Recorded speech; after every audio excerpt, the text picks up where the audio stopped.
సహజంగా ఎందుకో తెలీదు గానీ, ప్రైవేట్ బస్సులు అనగానే ఒక తెలియనటువంటి భయమైతే వస్తది. అంటే ఫెసిలిటీస్ లోపల బావుంటాయని జెప్పి అందరూ గూడా ప్రైవేట్ బస్సులని ఎంచుకుంటారే గానీ, బట్ సేఫ్టీ విషయంలో ఆర్‌టీసీకి మించింది లేదు. అంటే ఏ స్టేట్‌లో అయినా సరే, అది తెలంగాణ అయినా సరే, ఏపీలో అయినా సరే, ఎక్కడైనా సరే ఆర్‌టీసీకి మించినటువంటి సేఫ్టీ ఉండదు. ఎందుకంటే ఇద్దరు డ్రైవర్లుంటారు.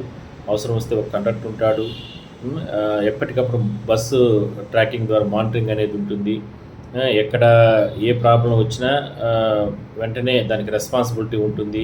ఇలాంటివన్నీ జరుగుతూ ఉంటాయి. 100లో 1, 2 ఆర్‌టీసీల్లో ప్రమాదాలు జరుగుతూ ఉంటే, ప్రైవేట్‌లో మాత్రం 99, 98% ప్రమాదాలు జరుగుతున్నాయి.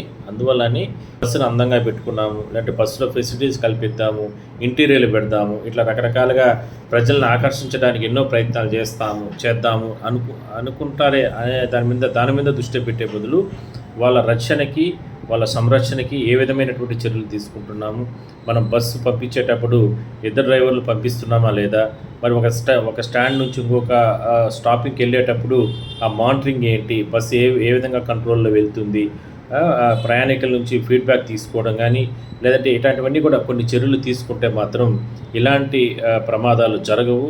దయచేసి ఆర్‌టీఓ అధికారులు గానీ, ఇలాంటి వాళ్ళందరూ కూడా దీనిపైన భవిష్యత్తులో ఇప్పటికే అంటే ఎక్కడో చోట ప్రమాదం జరిగినప్పుడు ఆగమేఘాలపైన ప్రభుత్వాలు ప్రశ్నిస్తూ ఉంటాయి, స్పందిస్తూ ఉంటారు, అధికారులు స్పందిస్తూ ఉంటారు, కేసులు కడతారు, దాని తర్వాత పక్కన పెట్టేస్తారు. కానీ దీర్ఘకాలికంగా మాత్రం ప్రైవేట్ ట్రావెల్స్‌లో మాత్రం జరుగుతున్నటువంటి ఈ ప్రమాదాలు మాత్రం చాలా రకాలుగా ఆందోళన కలిగించే అంశంగానే మనం చెప్పొచ్చు. దీనికి ఎట్టి పరిస్థితుల్లో కూడా ఫుల్ స్టాప్ పెట్టకపోతే మరిన్ని ఎంతో మంది ప్రాణాలు కూడా పోయే అవకాశం అయితే ఉంది. తస్మాత్ జాగ్రత్త.